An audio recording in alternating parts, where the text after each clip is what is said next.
let me go ahead and start screen share.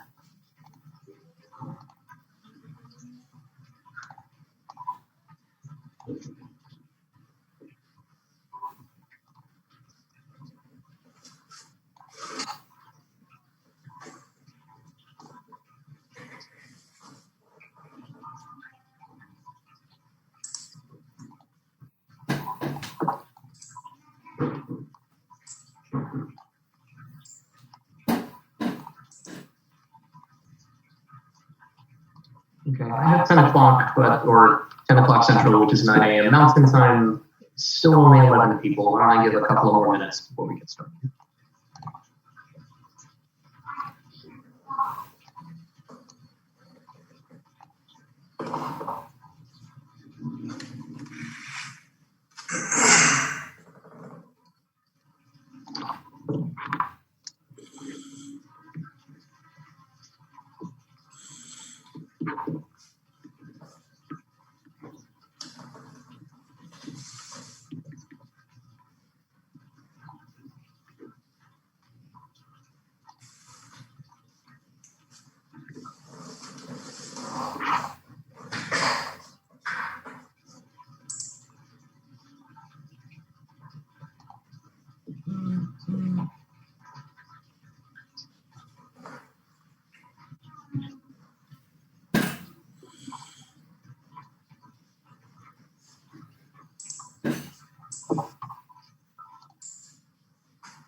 Paper with a pen right on the tablet with a stylus so you don't get too confused. Let's see if I can accomplish that.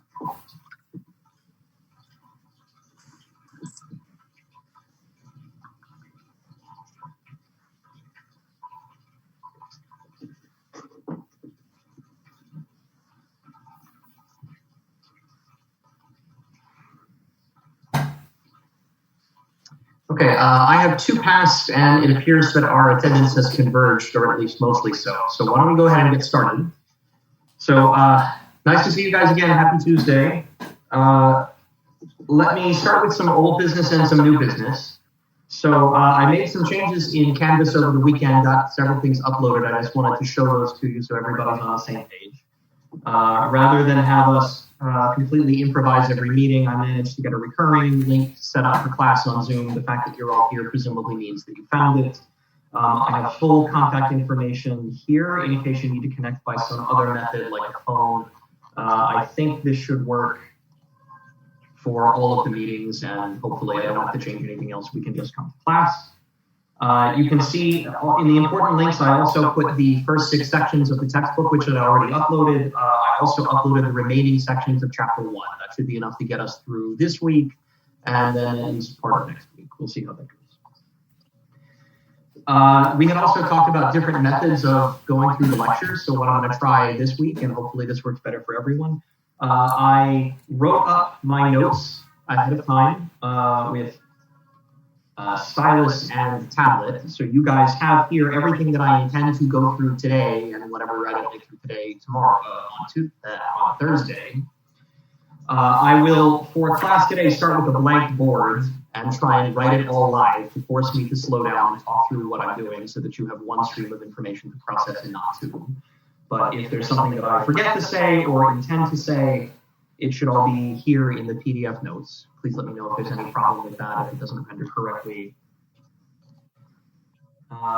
Okay, so that is lecture notes for today. And for Thursday, I also added in the questionable timeline for the reading, associated sections that I think that we'll make it through.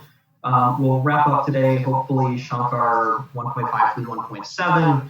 And then we'll start really talking about the eigenvalue problem in 1.8 and 1.9.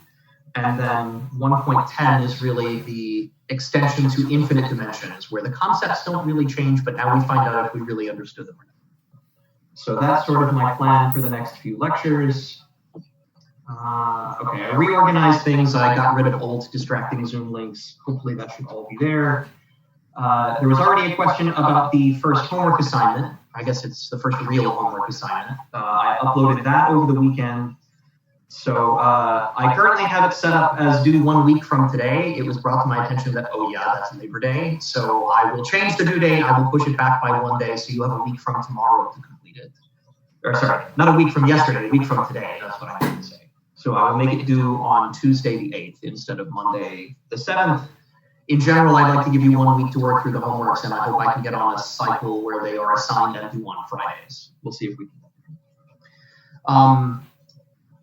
I guess any questions for me before I start going through the homework? I want to at least flash the problems in front of you and give a couple of comments on them and give you a chance to ask me questions before we dive into anything else.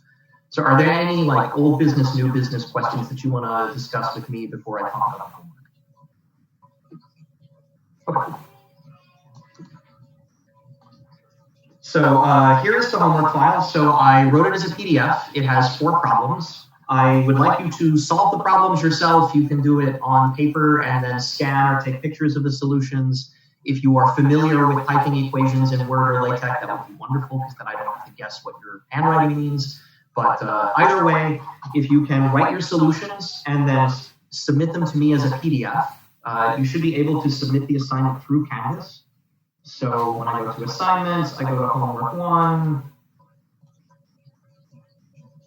Okay, there's the file, and then I think when you click submit assignment, it will give you a way to upload a PDF. If you can upload 1 PDF of your solutions, that would make my life a lot easier. So the homework is as follows. I wrote down 4 problems that seem like a reasonable amount to try and do in a week. So going through group theory, we went through several examples of groups in class. Here's another one, the special unitary group SU2. They are 2x2 complex matrices of a specific form.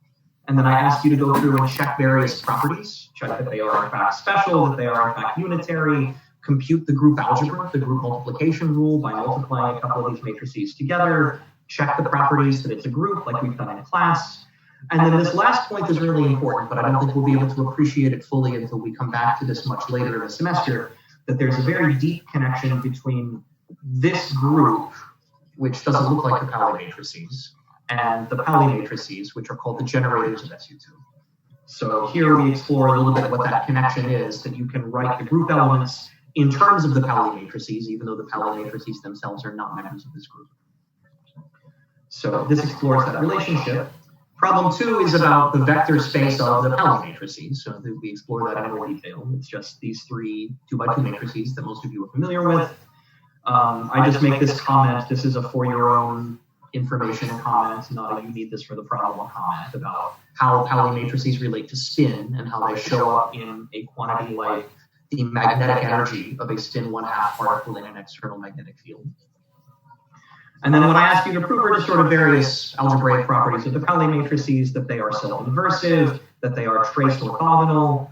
The commutator algebra of the Pauli matrices is one of the most important features of their algebra. So I will ask you to compute all of their commutators and show that they are written in this particular form.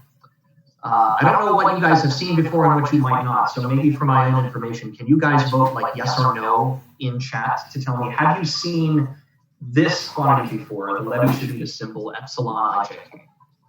Is this the first time? Have you seen this before, yes or no? Okay, great, excellent. I've seen lots of yeses. Okay, perfect. So then this should not be too intimidating. You'll show that the commutator algebra involves the Levi-Civita symbol. You will show that the anti-commutator, instead of sigma 1, sigma 2 minus sigma 2, sigma 1, it's the sum of them. And you show that that has different algebra. Oh, good, covered in Dr. Dragon's class. Great.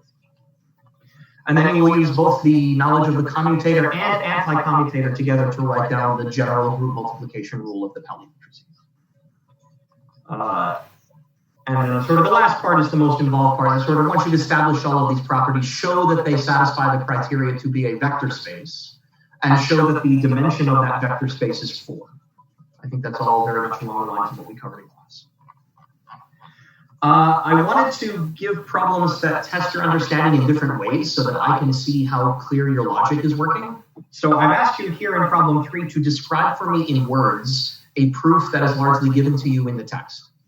So I hope to demystify some of these abstract concepts by saying, here are the steps of the proof. Please tell me what they mean in your own words. So I will ask you to say, what is this condition? What is that particular form of a vector? We talked about that last time. We'll talk about it again today. What does it mean? And so as you go through the steps of the proof, I hope to guide you to the point where you can tell me in your own words, what does the Schwarz inequality mean? And not so much a mathematical proof, but a conceptual one. Do you understand what this is telling you through the symbols that we've introduced? And then the last thing is adapted out of a couple of problems and proofs in Shankar about vector spaces and subspaces and orthogonal vectors. So this is a bit more of a formal proof, but again, the pieces are mostly given to you in Shankar. And so I've tried to point you to page 16 where this stuff is so that you can try and show me that you have understood what the proof is and how it works and that you can reproduce it yourself. Any questions on this? As far as I'm concerned, this is mostly like informational for me to get me introduced to you and how you think. Okay, so worth a total of 45 points. There are 4 problems. I try to make a standard problem with 10 points, but some of them are a bit longer. So I think this one with the Pauli matrices is worth 15. You've got 10 points up here and then another 5 showing that it satisfies the criteria of the vector space. Okay, anything for me on the homework? Of course, I'm happy to answer questions during regularly scheduled office hours when I will be available on my personal Zoom meeting. I can send you a link, and you're always welcome to reach out to me by email with questions. Okay, great. If that's it, are there any other questions, old business, new business, before we start today's lecture?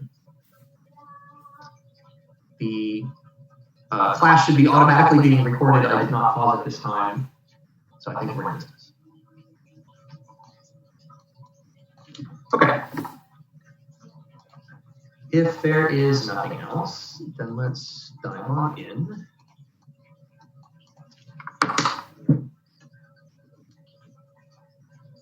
All right, so I will write on this page and I will export it as PDF at the end of class and put it directly on Canvas for everybody. All right, so let's see how this goes. So previously,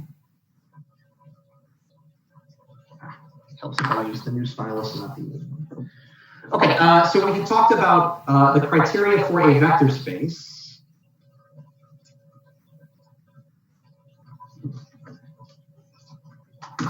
We talked about not only the original vector space V, but its associated dual space, V star. We said that things that live in the vector space V are the kets, written thus. And we said that the bras, the counterparts, which are like row matrices instead of column matrices, live in this dual space, which is denoted, say, V star. We talked about the inner product, which is like defining how to put together a bra and a ket. And so defining the inner product is equivalent to defining what the dual space is and how it's related to the original vector space. And we talked about bases for vector spaces. And we show that a basis means that I can take any vector V in the space and expand it as a sum of components times a set of basis vectors, Vn. There was one piece of terminology that I meant to give you previously that I don't think I actually said, which is a name that you may eventually come across with associated with the dual space. The objects that live in here, if the ones that live in the vector space were the vectors, these are sometimes called forms, or sometimes one forms. They mean what we talked about in class before, that these are objects that map a vector V into a scalar given by the inner product. So if I say forms throughout the rest of the class, this is what I'm talking about, the rows. Okay, so we want to continue this discussion about bases and the best bases to choose. And we'll talk about what it looks like when you change from one basis to another, because that's going to be one of the major techniques that we will need to solve problems in quantum mechanics. Okay, so for bases, the best basis that you can construct is one that will be orthonormal. So the best quote-unquote bases are orthonormal, which you can express compactly using the product, the Kronecker delta. So if I have, let me write it this way. If I have any basis vector I as a bra overlapped with any basis vector j as a ket, then that number is equal to 0 if I is not equal to j. If they are different, then they are orthogonal to one another. Their inner product is 0. And it's equal to 1 if I is equal to j. So this criterion is orthogonality. And this criterion is being properly normalized to unity. This set of conditions is compactly written as the Kronecker delta, delta ij.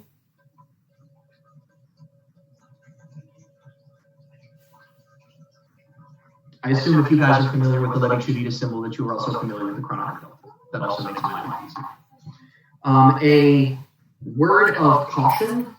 Maybe Shankar makes some statement about this somewhere in the book that I didn't see. But often Shankar will assume that when writing down a basis, that basis is already orthonormal. So just be careful of that as you're reading through the text, that sometimes when a basis like I is written, it is assumed that that basis has been orthonormalized. So caution.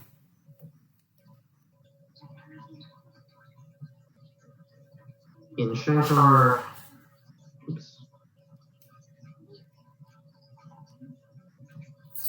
the basis, a set of vectors I, is often assumed to be orthonormal.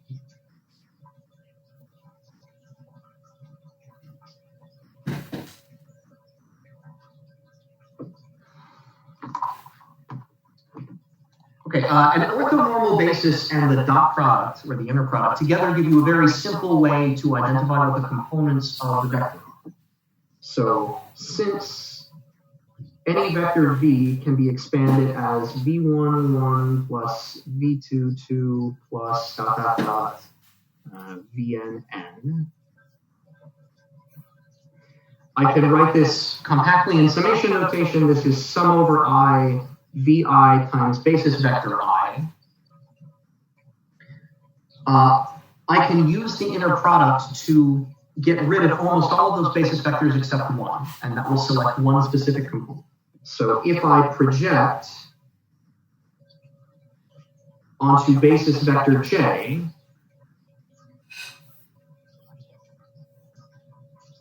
then the overlap of vector v with basis vector j is equal to, let me write this as the bra j being overlapped with sum over I vi I. From the linearity of the dot product, this is equal to sum over I, the same little coefficients vi we had before, times now the overlap ji. What is the overlap ji?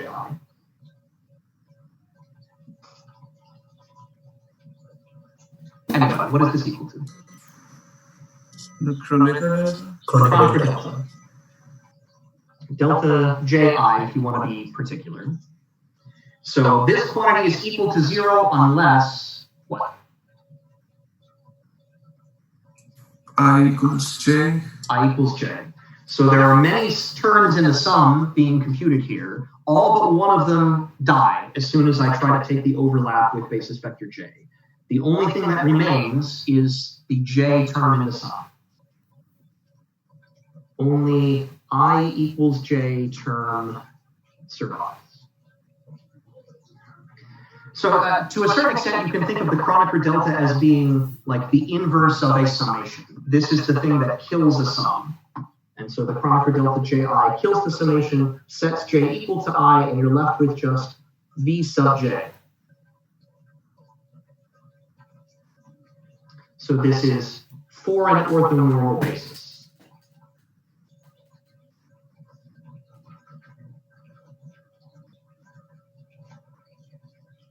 So this is nice, actually. This says I can find the component of any vector just by taking its projection onto one of my basis vectors. Just take any vector I want, v, find its overlap with j, and that is the component vj of that vector. So if I take this and I plug it back into my expansion,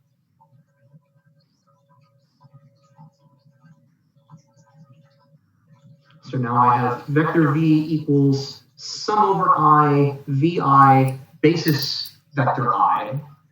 Vi itself is written as the scalar product, excuse me, not j, but I, v, times I. I'm writing this in a particular way to emphasize the algebraic structure, right? So this thing is a scalar, that thing is a vector. So as written, this expansion in a basis is a scalar times that vector. But it's really convenient because I see I is here and I is there. They really want to go together. So it's actually much more natural if I write the sum the other way. Sum over I, let me write I, then I times v.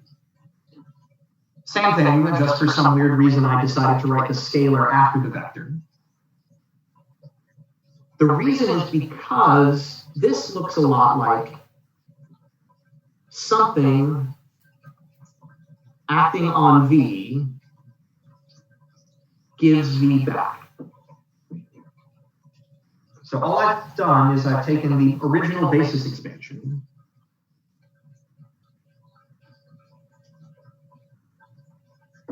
and because my basis is orthonormal and complete, we'll talk about completeness in a second, I end up with vector v equals itself after some operator does something to it.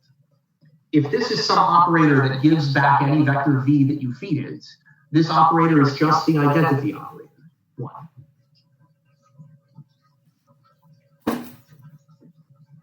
And so this is telling me something geometric. If I imagine a vector in 3 dimensions, so let me write down 1, 2, 3, x, y, z axes. If I have some vector in 3 dimensions, let me call this the vector v. It has some projection on the xy plane. Oh, I'm going to make a mistake I always do and draw the vector way too long. How about this? Vector v. It has some projection down here in the xy plane, where that's a right angle. And then that projection on the xy plane has projections along x and projections along y. And then it also has that projection along z. So sorry for the poor sketch, but I hope the idea is clear. The projection of vector v along x is this length. So if I just have vector v projected along the basis vector 1, that's say the I hat vector, v overlap with 1 is the projection of v onto 1, but that's a number. That's not what I should associate with that vector, a vector pointing along the x-axis. This number is the length of that vector. If I want to make it be a vector pointing along the x-axis, I have to put the original vector itself to it, right? So this is like vx I hat, if you like. This is one projection, a vector projection of the vector that you started off with. In the same way, the projection along the y-axis is written as 2 to v. So this is something like vy j hat. And likewise, the component along z up here is written as 3 v, which you can think of as k hat vz. So our basis expansion would be written v equals vx. Here, let me write this in old notation for a second. V equals vx I hat plus vy j hat plus vz k hat. And I hope this dictionary shows you that this is equivalent to writing 1, 1v plus 2, 2v, plus 3, 3v. And this is just a sum over the complete basis, sum over I, v. So these are equivalent statements, but I wanted to attach this picture to go with it. If my basis gives me a way to express any vector in terms of this components, then what this is saying is that that basis is an identity operator. The action of give me a vector, split it up into x projection, y projection, z projection is the identity operator. If I've got x and y and z, that is enough to describe everything about that vector. If I just gave you x and y, then that's not enough. But if I give you all three, x and y and z, that fully specifies the vector. So that statement is equivalent to saying that the sum over I times I in this really funny way is the identity operator. So this property is called completeness. When you talk about a complete basis.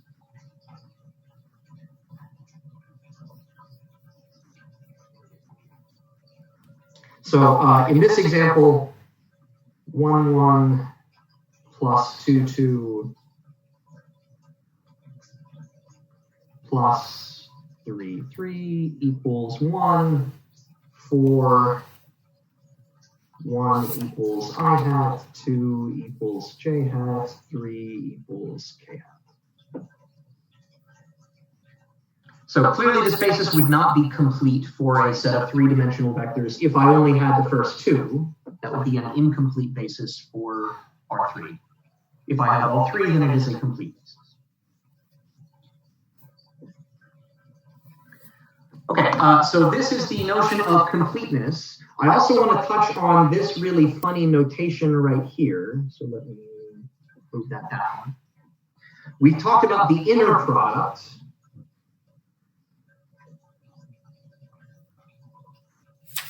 Which looks like a bra together with a cat. And we said that this is something that maps vector space cross vector space goes to scalar. The scalar field, which we called F. Maybe to be a little bit more precise, this is something like one object from the dual space, one object from the vector space, gives you a vector field F. What's written here is sort of the opposite. This has the ket first and then the bra second. That is like a matrix, whereas the inner product is like a scalar. So this operation is called the outer product. Also called the tensor product, also called the exterior product.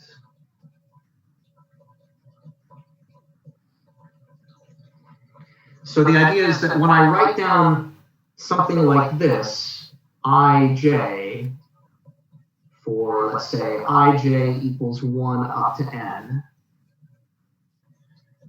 this guy defines a matrix whose components are mij is the action that means take a vector, first project it onto basis vector j, and then put it in the direction of basis vector I.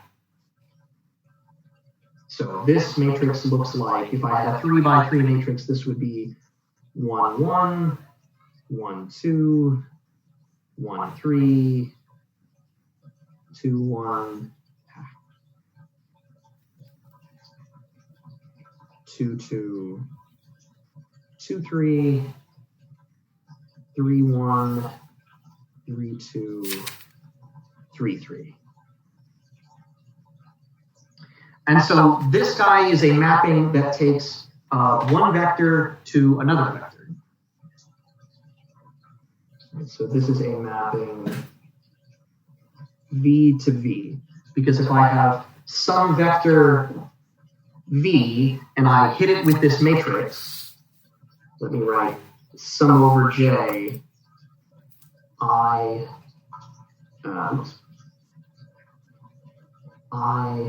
J. This guy is matrix multiplication. So this looks like this matrix ij times the components of the vector v. So the point is that the outer product gives you a matrix, or equivalently an operator, which is what we'll talk about next. This is an operator that takes a given vector v and transforms it to spit back a different vector, v prime. And so this is maybe the simplest example of a linear operator that maps vectors to vectors.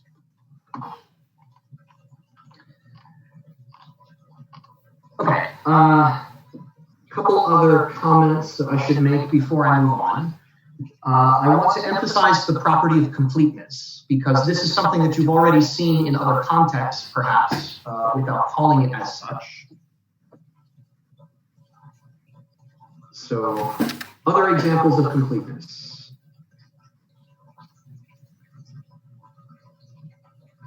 Not just completeness, but complete orthonormal bases.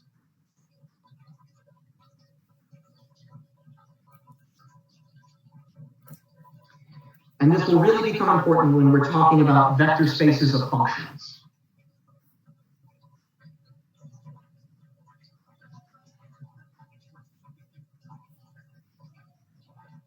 Let's say f of x, and you can talk about this thing being real, or it could be complex, depending on which examples we're talking about. So when thought of as a vector space, the space of functions has very natural bases that have advantages and disadvantages. Anything that you can do a series expansion in, where that series expansion is exact, is a basis for the space of functions. So for example, we can talk about the discrete Fourier harmonics.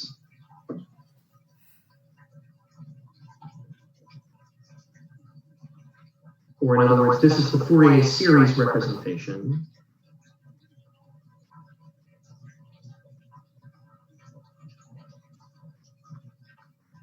How is that a basis?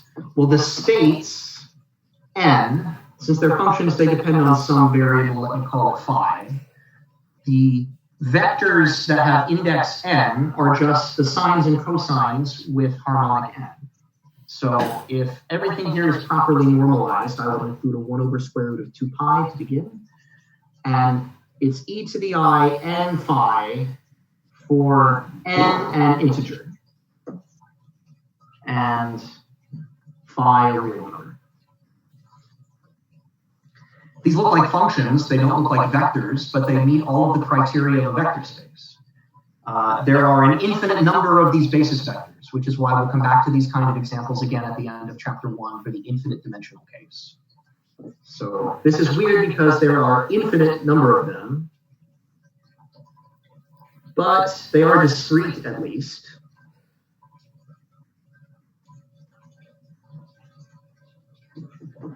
So how are they orthonormal and how are they complete?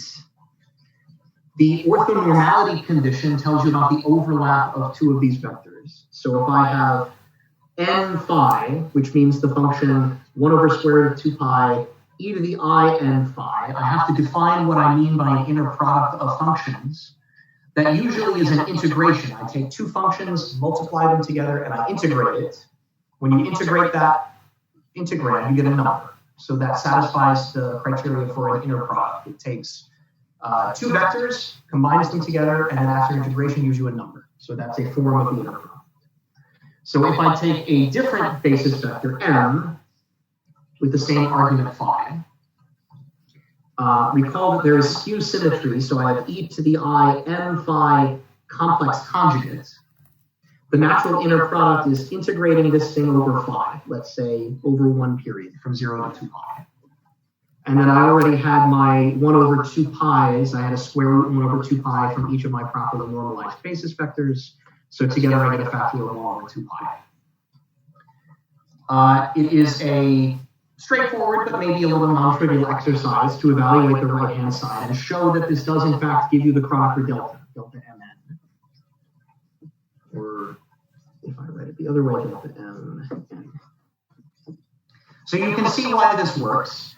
If m and n are equal, this complex conjugate turns to phase factor negative, and then I exactly cancel this phase factor and that phase factor. The integrand is 1. If I integrate 1 from 0 to 2 pi, I get 2 pi. Divide out the 2 pi in front, and I get 1. So this is indeed equal to 1 if n equals n. It should also be equal to 0 if n is not equal to n. Can someone tell me why that is true? If m and n are different numbers, what happens when I do this integral?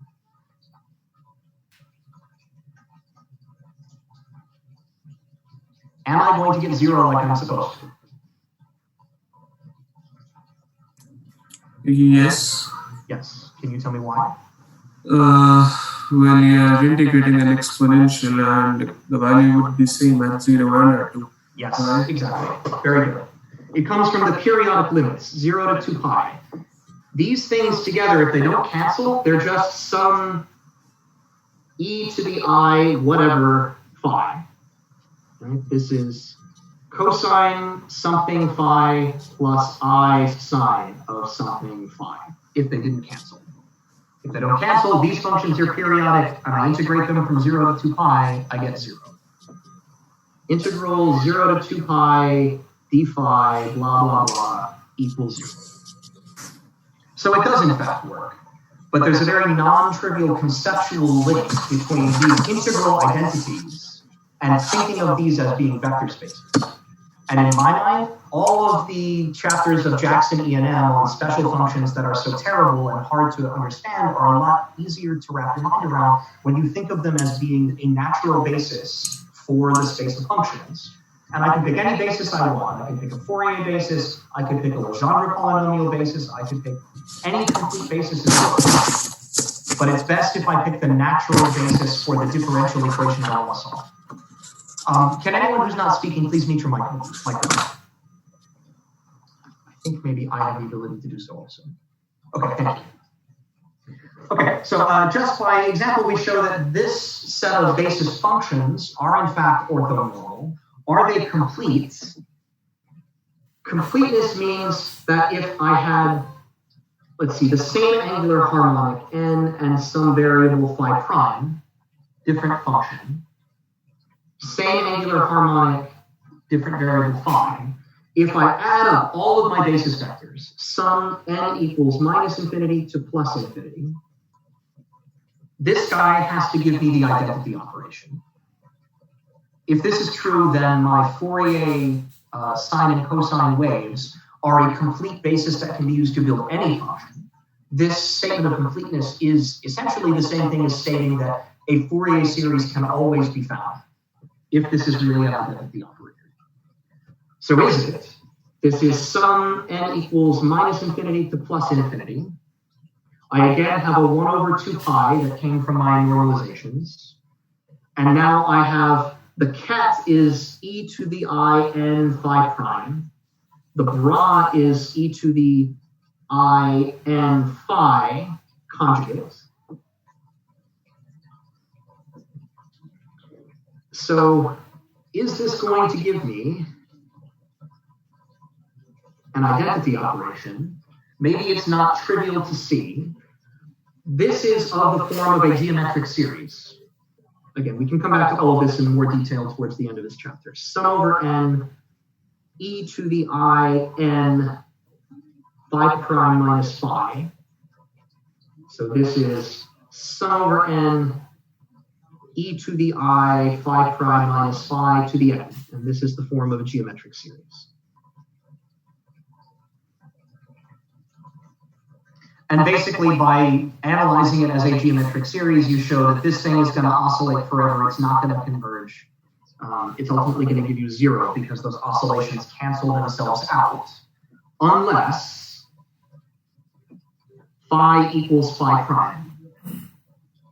If phi and phi prime are different, then I've got a bunch of different sine and cosine phases. I add up an infinite number of them with random phases, and I get 0. If phi and phi prime are equal to one another, on the other hand, then I get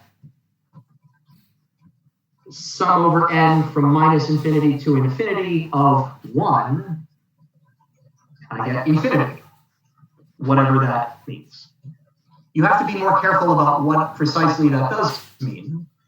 But the fact that you get something which is 0 unless phi and phi prime are equal and infinity if they are equal is telling you that this quantity is equal to a delta function, the Dirac delta function of phi minus phi prime. And that Dirac delta function, let me switch to it here.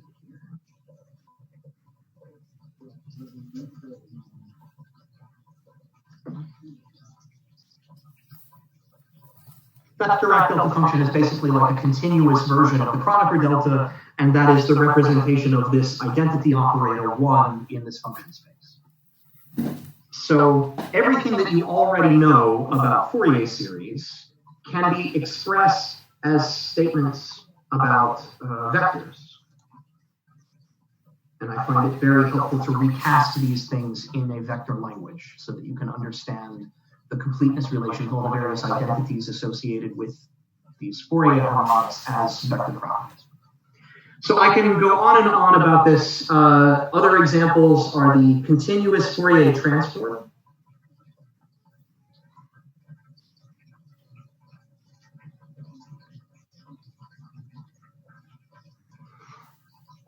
So here it's similar, except now I have a whole continuous number of these states. So let me call it omega t is 1 over square root of 2 pi if everything is properly normalized, e to the I omega t, now for omega some real number and t some real number.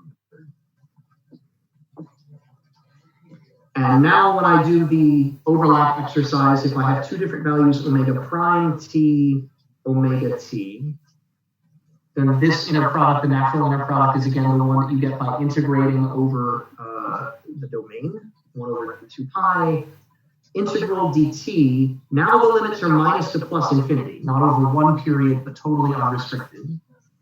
Otherwise, it looks the same, right? I have e to the I omega prime t from the bra conjugated, e to the I omega t from the cat not conjugated. And again, you'll quickly convince yourself that if omega and omega prime are different, I'm going to get 0. You can think of it as integrating from one symmetric limit to another, or integrating over one period and then repeating it. And if omega is equal to omega prime, I again get infinity. But since this is now the continuous, case, instead of getting the Kronecker delta, I get a Dirac delta function, delta of omega minus omega prime. And similarly, I have completeness. This is completeness over the continuous set of states. So now instead of a summation, I have integral d omega minus to plus infinity, omega t prime, omega t, and by the same reasoning, we can show that this is delta function of t minus t prime. And so again, this is the vector, this is orthonormality, and this is completeness.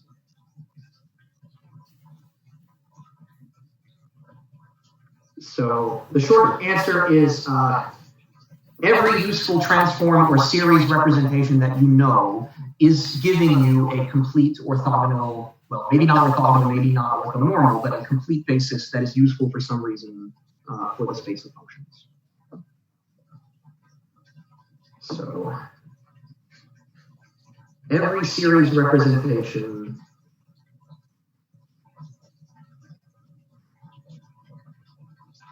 let's say gives you a complete basis for the space of functions.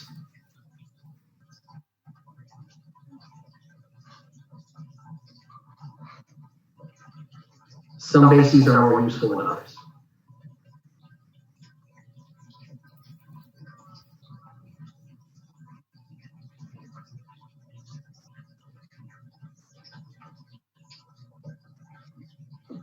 So if you're solving Poisson's equation, obviously the natural basis for your functions are the eigenbasis of the Poisson operator. And so you will choose the operator associated with choose the basis associated with the differential equation you want to solve.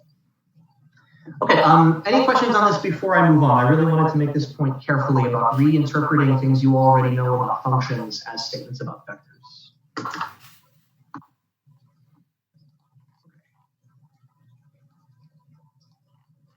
So we talked a little bit about Gram-Schmidt last time. Let's talk a little bit about it more now.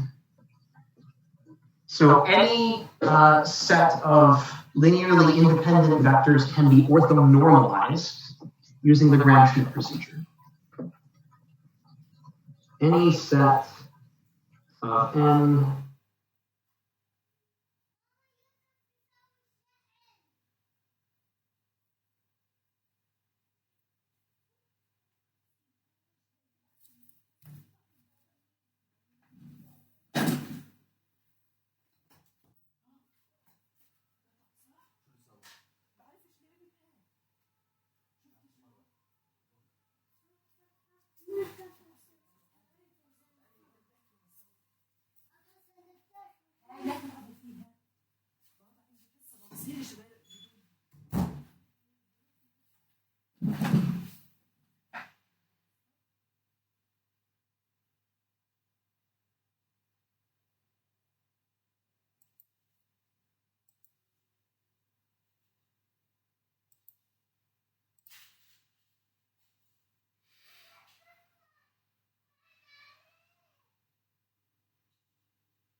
if I want the vector projection, I have to take that scalar and put it in a specific direction. So if I take W1 cat times that scalar, W1V, this is the vector projection of V onto W1. Right? So this is the amount of vector V which is parallel to W1. So if I were to draw that out, I would have some vector V. W1 is some other vector down here. And what I've described here is the parallel projection that says this piece right there is V projected onto W1 as a scalar and then put in the direction of W1 as a vector.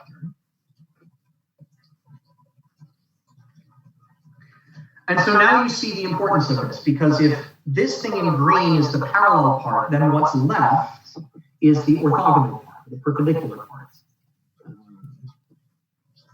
So what's left here, let me call it V perp, is the original vector V I started off with minus the parallel projection.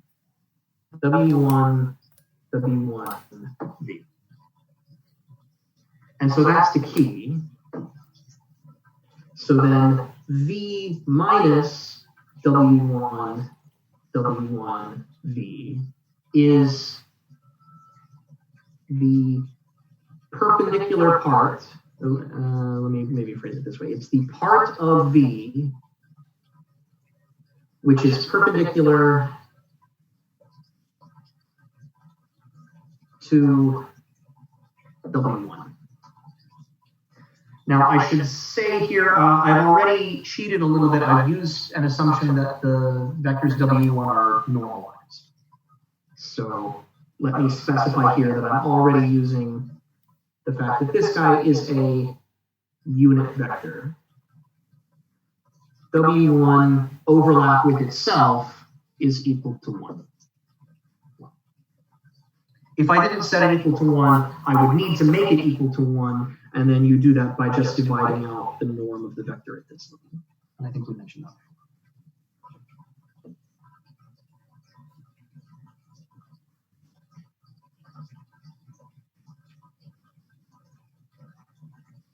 So this is extremely useful on its own. Often you will say, I have some vector and I know something about part of it.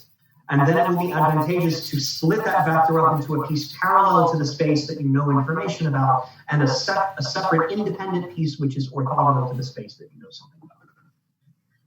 So you can see how iterating this procedure will repeatedly construct vectors that are orthogonal to each other.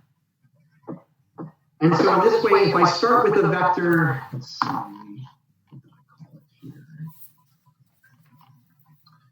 let me maybe write this at this level. If I start with some vector v, so if I do this multiple times for many vectors omega 1 through omega n, when I subtract the parallel projection of all of them, sum over I, omega I v, I guess this component, if I now call this the vector v perp defined to be this guy, is orthogonal to all omega I, or wi, whichever it is. So you see that if I take the projection on some omega j of v perp, then this is equal to v minus sum over I, omega j, omega I, v. Here I, like Shankar, am implicitly assuming that these guys are orthonormal.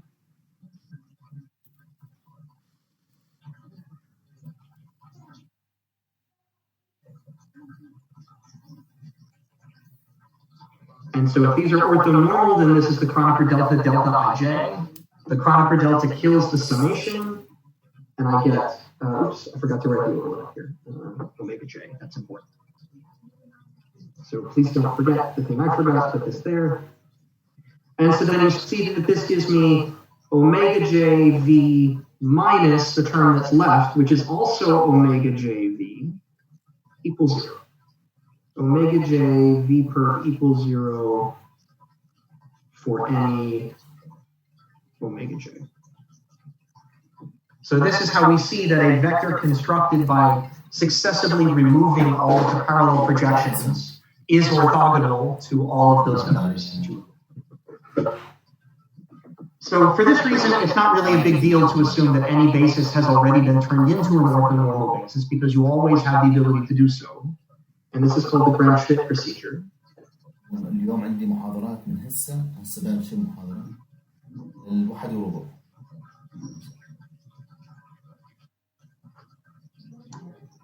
I hope my connection isn't having a problem here. Are you guys doing okay? Is this lagging or am I dropping for you?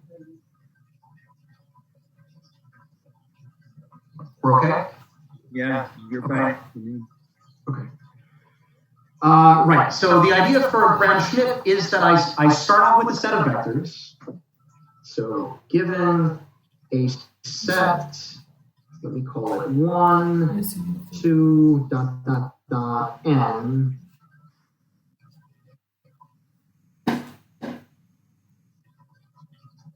are linearly independent.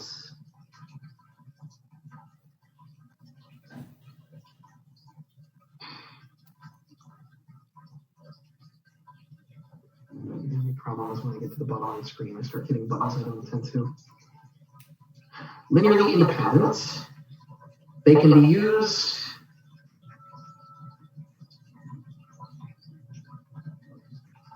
to construct a proper orthonormal basis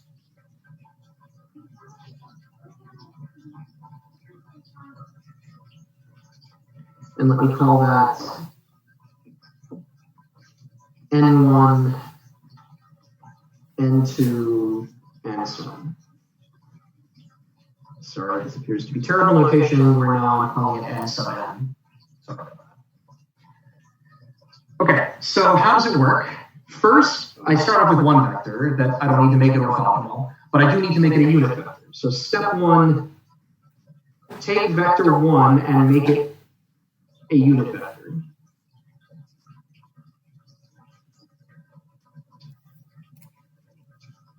How do you make it a unit vector? You divide by its length. So my first vector in the set is n1. That's the same as the original vector that I started off with, but I need to divide by its magnitude, divided by square root of overlap of 1 with itself. And so then n1 product on itself is going to be 1. Because then when I square it, I get 1 times 1 divided by 1 times 1, and I get 1. I hope that's clear. So the first vector you basically get for free. You don't have to orthogonalize it, but you need to make it units. The second vector you do have to orthogonalize. So then I take vector 2 and orthogonalize it with respect to n1. Make it perpendicular to the first basis vector that I've made. And remove the projection onto n1. And so I can do that using this formula. n1 is already a unit vector. So if I take the state 2 and I subtract its projection onto n1, let me call this 2 perp for just a second. It has been orthogonalized, but it hasn't yet been turned into a unit vector. Orthogonal, but not normalized.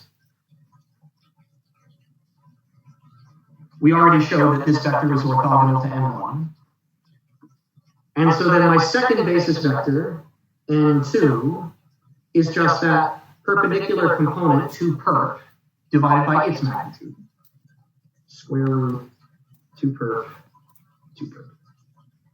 I could write out this formula. It would be a bit long and messy, but the idea contained here is the same as the idea contained in step 1. Orthogonal. And so now you can see how the procedure works in general.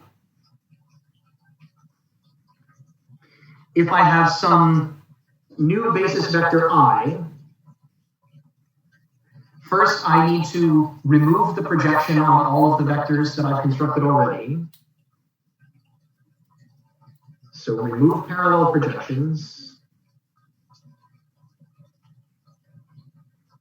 If I keep up this notation, then that would mean that I vector perp is the vector I started with minus all of the parallel projections on everything that came before. So this would be a sum on j less than I, j less than I, n sub j, n sub j, I. Don't get lost in the notation. This is still just saying, take that vector, subtract its projection onto all of the basis vectors you already made. This is my orthonormal basis already made. And then this is going to give us the new vector. This new vector is already orthogonal. You just need to make it a unit vector so that then n sub I is just equal to I perp divided by its own magnitude, I perp. So I hope the abstract notation down here in step 3 is not too much. It's not any more complicated than what we did here in step 2, but you can see how repeating this will take any set of vectors and turn them into an orthonormal basis.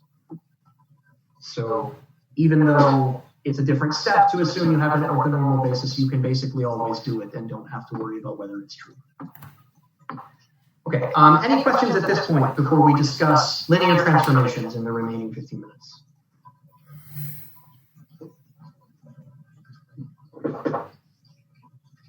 Okay.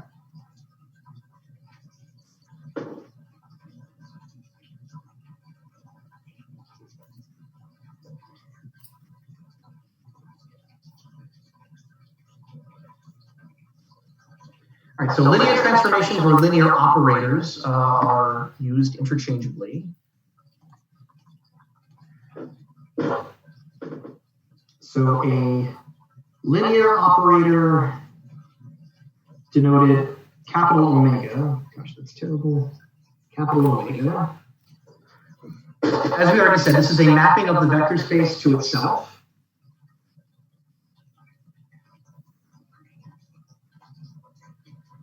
So omega transforms a vector into another vector, and it must be linear.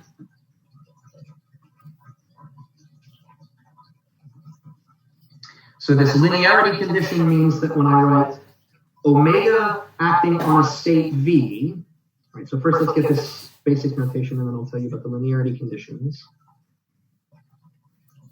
So omega times V gives me a new vector.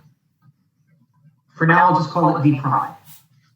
You might be tempted to call it something fancy like omega V, the answer you get when omega acts on vector V. That would also be fine notation, but this can be very confusing, so be a little cautious about that. So the notation is as follows, right? So the vector on the right, sitting next to the operator, this is the input. This is the original vector you start off with. The operator takes an action or makes a transformation.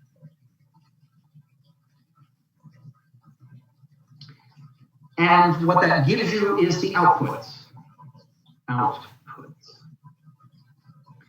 So this is already very awkward, and it will become increasingly awkward because this means that when you read a statement in quantum mechanics, or when you read an equation in terms of operators, you need to read it right to left. Operators read right to left.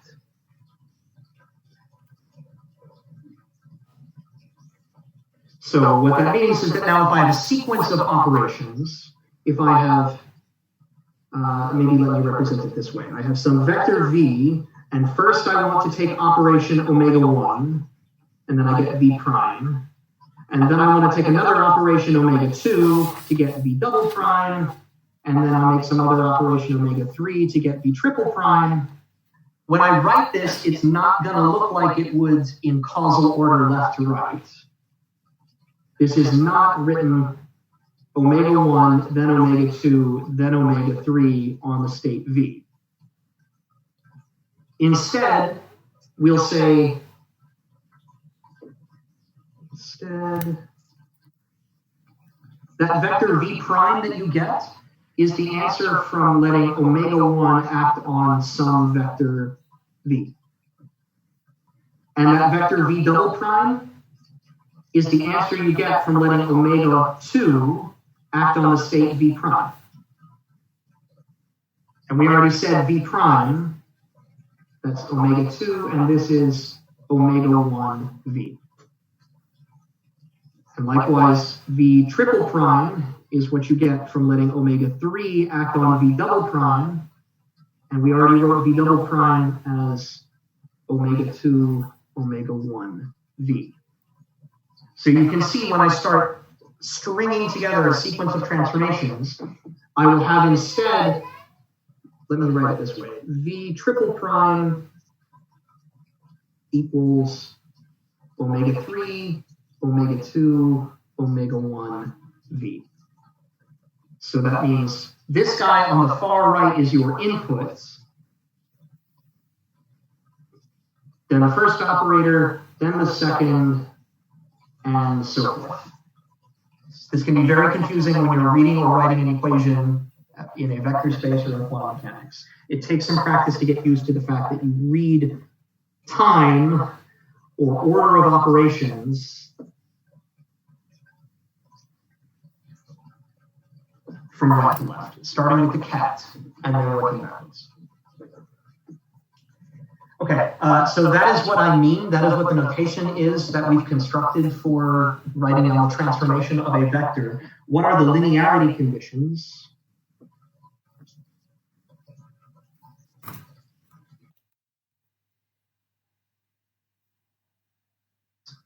A vector which is, say, let's say A times V1 plus B times V2, that my linear operator distributes across that set of parentheses. So this is A times whatever vector I get when omega hits V1 plus B times whatever I get when omega hits vector V2. So this is the linearity condition.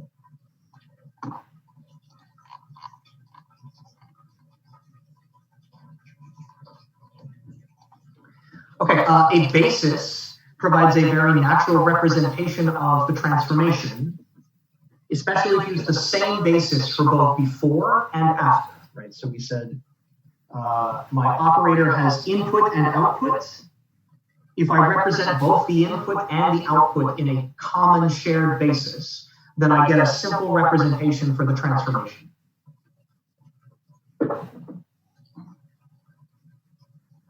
So we expand both inputs,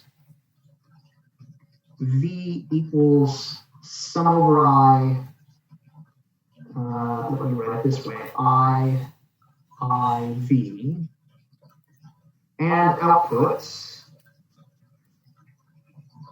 V prime equals sum over I, V prime in a common basis.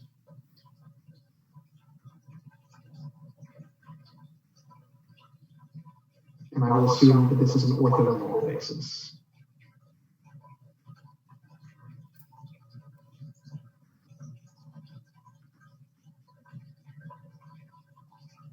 Expand the input, expand the output, common basis. Okay, so when I do this, what do I get? We said omega V equals V prime. Let me write. V prime equals omega V.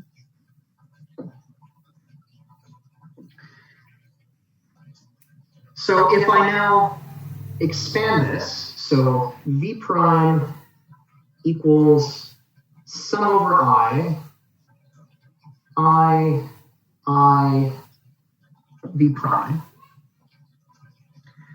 Now let me insert what I mean by V prime. So let's plug this in here. So then I get sum over I, omega V.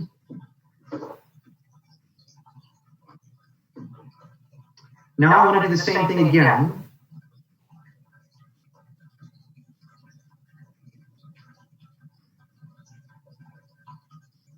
Using this.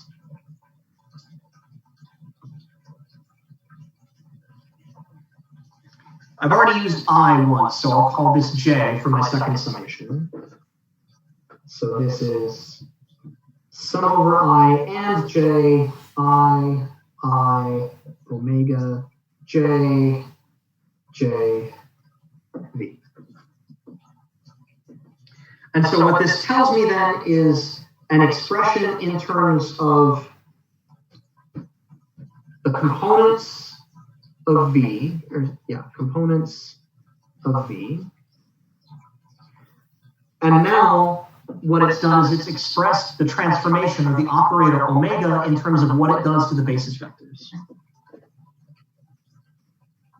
Operator action on a basis. So this quantity I omega J equals the projection onto vector I of what J transforms into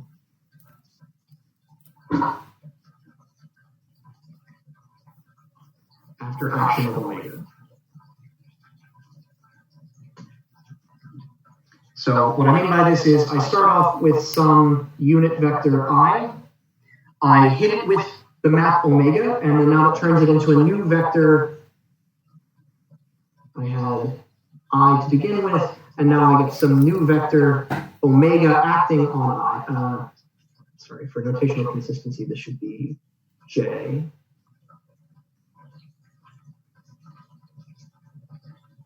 There, that's better. J is a unit vector, omega acting on J is a different vector, and I want to know what component of this is along the I direction. So let me maybe move this around. So let's get a little more space. So now if I have original input vector J, transformed vector omega J, and then the part of this which is along a unit vector I, is the projection of omega j onto basis vector I. So this is omega acting on j projected onto basis vector I.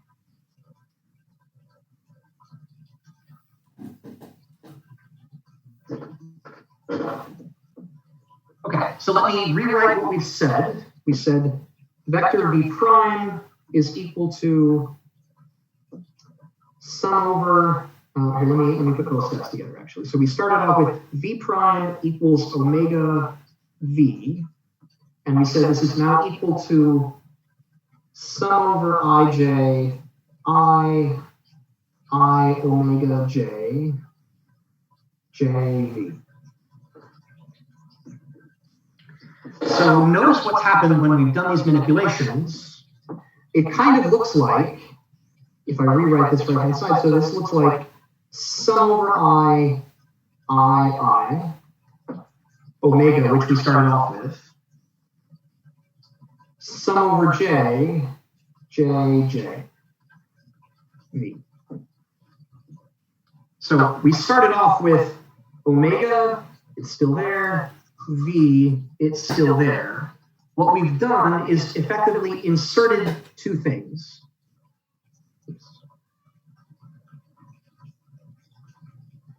We inserted this, and we inserted that. Why was it okay for us to insert these things? Because this summation is equal to 1. This is the identity operator. So all we really did was we symbolically started off with this equation, omega times v, and it's like adding in 1 omega 1 v, that's certainly allowed, and then using this particular representation of 1, any complete basis means that it can add up to give the identity operation this way. But if I choose this particular shared basis, then this is what gives me sum over I omega, sorry, that kind of looks like a V, I, sum over j v. So this action where we've basically taken an expression, added in the identity operator, and then used the basis representation of the identity operator, this uses completeness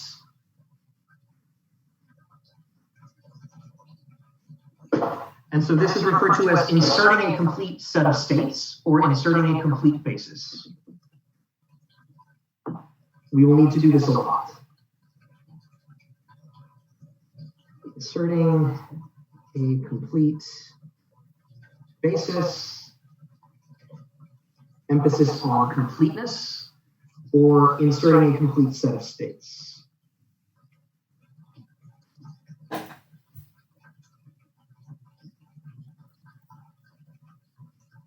Where those are quantity states.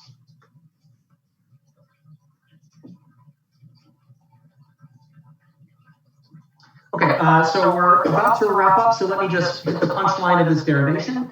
If I take now the specific components,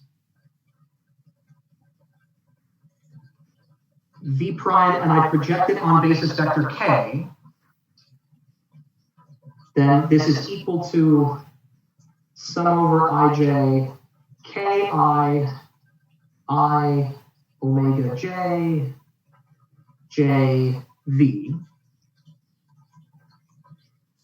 This product of basis vectors we know, this is just the Kronecker delta, delta ki, and so that kills the sum over I, kills sum over I, and sets I equal to k. So when I do that, I get k v prime equals sum over j I, excuse me, not I, k, omega jv. And this statement is just a matrix multiplication.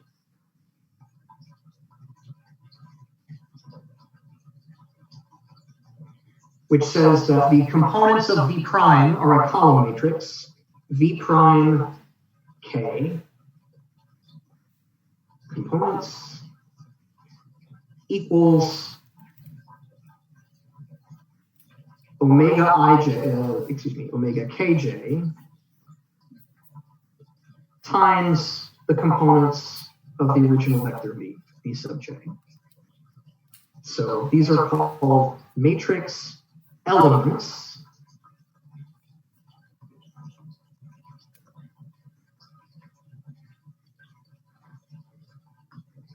And they express how to go from the components of the inputs, to components of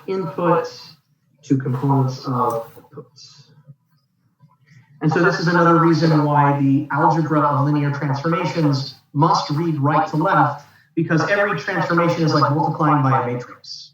And matrix multiplication also reads right to left in terms of order of operations. Okay, I have 15 past right now, so let's go ahead and stop here. Do you guys have any questions for me?